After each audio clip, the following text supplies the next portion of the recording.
بسم الله الرحمن الرحيم.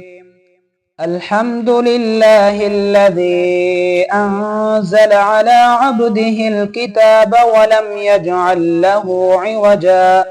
قيما لينذر بأسا شديدا من لدنه ويبشر المؤمنين الذين يعملون الصالحات أن لهم أجرا حسنا ماكثين فيه أبدا وينذر الذين قالوا اتخذ الله ولدا ما لهم به من علم ولا لآبائهم كبرت كلمة تخرج من أفواههم إن يقولون إلا كذبا فلعلك باخع نفسك على آثارهم إن لم يؤمنوا بهذا الحديث أسفا إنا جعلنا ما على الأرض زينة لها لنبلوهم أيهم أحسن عملا وإنا لجاعلون ما عليها صعيدا جرزا أم حسبت أن أصحاب الكهف والرقيم كانوا من آياتنا عجبا إذ أوى الفتية إلى الكهف فقالوا ربنا آتنا من لدنك رحمة وهيئ لنا من أمرنا رشدا فضربنا على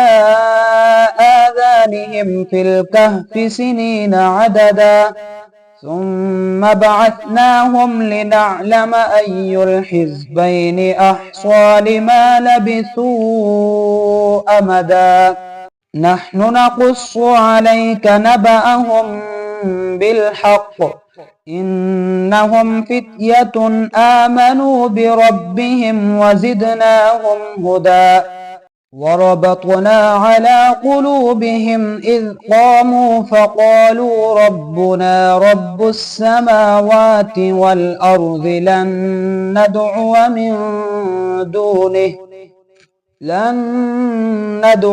من دونه إلها لقد قلنا إذا شططا هؤلاء قوم اتخذوا من دونه آلهة لولا يأتون عليهم بسلطان بين فمن أظلم ممن افترى على الله كذبا وإذ اعتزلتموهم وما يعبدون إلا الله فأووا إلى الكهف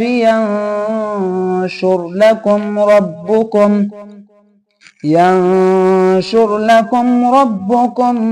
من رحمته ويهيئ لكم من أمركم مرفقا وترى الشمس إذا طلعت تزاور عن كهفهم ذات اليمين وإذا غربت تقرضهم ذات الشمال وهم في فجوة منه ذلك من آيات الله من يهد الله فهو المهتد ومن يضلل فلن تجد له وليا مرشدا.